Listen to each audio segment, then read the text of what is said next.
What is going on, guys? It is your fellow Tenno Defton here, back with another video on Warframe. So today is going to be another episode of Beginner's Luck. If this is your first time watching this series, is basically a guide to Warframe where I go over a bunch of different aspects of the game and how to complete those different aspects or how to be better at those different aspects, etc, etc.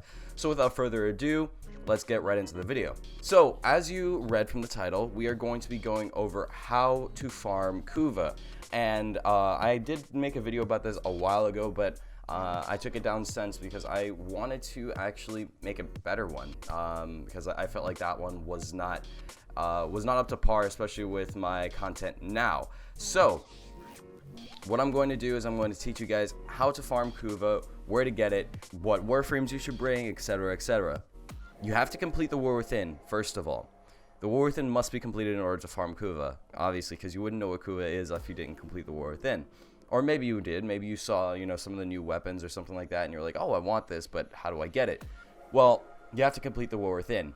And spoilers, if you don't want to, if you don't want to know what happens in the War Within, you should probably, I guess, click away from this video, because a new area unlocks. You might be able to see it now, but a new area unlocks that you get after the War Within. So if you don't want to, see some spoilers or whatever, go ahead and click away from this video. So, Kuva, you complete the War Within, and then you obviously have the Kuva Fortress, right? And as it states in the War Within, the Kuva Fortress moves constantly.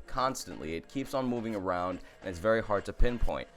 Now, when you actually get the Kuva Fortress and you see it in your nav console, you actually want to look around to see the planets that are actually right next to it. And those are where the Kuva, or those are the planets where the Kuva siphons will be. As you can tell here, we have Kuva here and here. We have Kuva on Pluto. There should be, yes, Kuva here, here, and here, and over there. And then maybe there's some on Lua. I'm not sure if they do that on Lua. No, they don't. Maybe on Earth? No. Okay.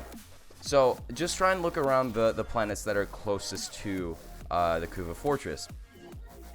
Now, another thing, if you see these things with, 3 Kuva, kind of in a siphon type thing or in like a circular motion, those are called Kuva floods. And what they are is they're basically harder missions, as you can tell, level 80 to 100. So that's much more difficult than this one, which is just 25 to 35. But the advantage of this is it actually gives you double the Kuva that you normally would get from a normal Kuva mission. So it can yield a lot of Kuva for, obviously a harder mission, but you get a lot more Kuva. So it's up to you if you're down for the challenge, if you're down for, the huge wave of enemies that are going to be coming at you with, with high levels and high, health and everything like that. It's up to you whether you want to do that or not. Okay, so now this is the part of the video where I'm actually going to be telling you which Warframes I suggest that you bring onto these Kuva missions. Now, when you actually get to the Kuva Siphon, there are these enemies that will spawn. There are 2 types of enemies. First of all, there are the giant guardians, the Kuva Guardians. And then second, you're going to have the Kuva Jesters, which are kind of like on top of the Guardians. And then when they see you, they're going to jump off and they're going to go after you. Okay. If you don't know how to beat these guys already, you should know because you completed the War Within. If not, then what you have to do is you actually have to go into, or I guess go out of your Warframe and become your Tenno. First, you want to stun them. So you're going to want to use Void Blast or something like that. The one where it's your E ability and it actually stuns the Guardians. Next, you want to actually dash through them. So you're going to want to use Void Dash and dash through them. And that should mark them, and then they can take damage. If you do not do that, they will not take any damage, and trying to hit them will be irrelevant. You won't be able to do anything. Next, if you want to know where to get the Orvius, those are those are the enemies that you want to kill. Orvius you get from those enemies. Okay, now onto the Warframes that I think you should bring. Okay, so there are quite a few things that you might want to do. First of all, you want to bring a CC Warframe. The thing is, The reason why I'm saying CC Warframe is to affect the other enemies around the Guardians, because the Guardians actually cannot be affected. From what I've noticed, they cannot be affected by CC abilities. So Nova Slow, or Molecular Prime, I should say, it does not affect them. And it used to, but they removed that. Now, Frost Snow Globe, I'm not sure if that also affects them. I haven't tried it recently. I might try it now for this video, but I'm honestly not sure if Frost Snow Globe actually affects them still. It used to, I'm not sure if it does now, but I'll try that in a second when I actually go to a mission to show you guys.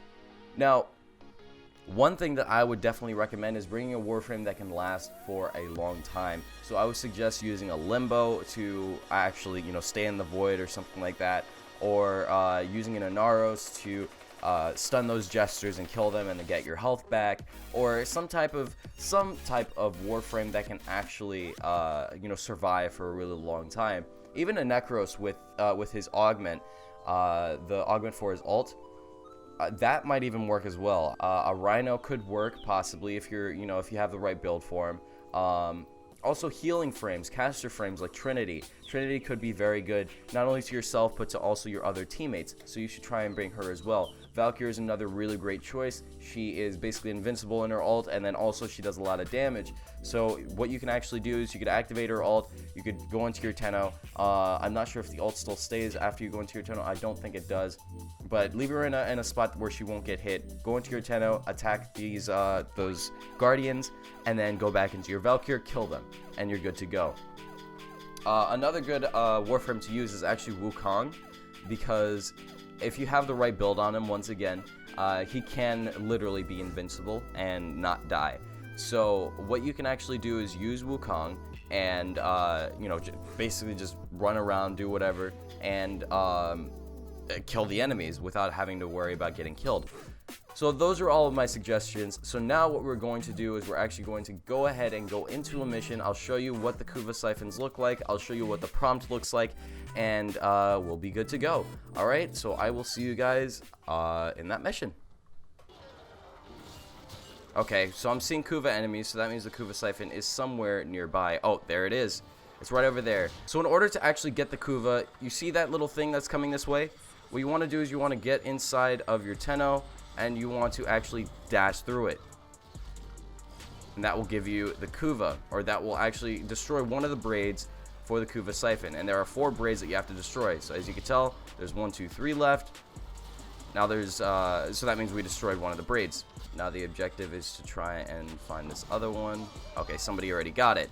Alright, as you can tell, this other braid just got destroyed. So now you have to do this 2 more times after you've already done this 2 times. As I said, I'm not really sure where my hood went, but I actually kind of like this, to be honest. It looks kind of nice, but very strange. I don't know where my hood went. Okay, and now we see another one. I'm going to become my Tenno really quick. Oh, there we go. Dash through it. And this thing is down 1 more braid. Now we're going to wait for another one. Oh, okay, so it's a lobby thing. Yeah, it's a lobby problem that where the hood is kind of gone.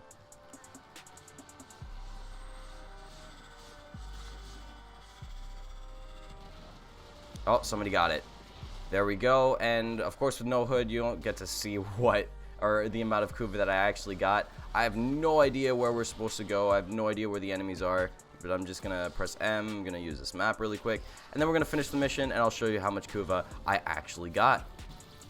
Okay, so we did just finish the mission, and let's go ahead and see how much Kuva we got. Let's scroll down. We got 614 Kuva, and that's basically the average on a normal Kuva mission. If you do a Kuva Flood mission, you actually get somewhere around 1,000 to 1,200, somewhere around that. It varies. It varies with the mission. I'm not really sure. I think it's RNG that has to do with, how much Kuva you get and everything. But that's basically how you farm Kuva. You go into these missions and you do them over and over and over again, and you basically just keep on doing them until you get enough Kuva for what you need. Now I believe, yeah, the mission just disappeared. Maybe oh, that's because the Kuva Fortress actually left. So the Kuva Fortress actually does move around, I believe, every 12 hours. So you know, look out for that. And that's basically it. That's how you farm Kuva. So if you needed to re-roll those Riven mods, or if you needed to build some of those new weapons, that is how you do it. Thank you guys so much for watching, and I'll catch you guys in the next video. Peace.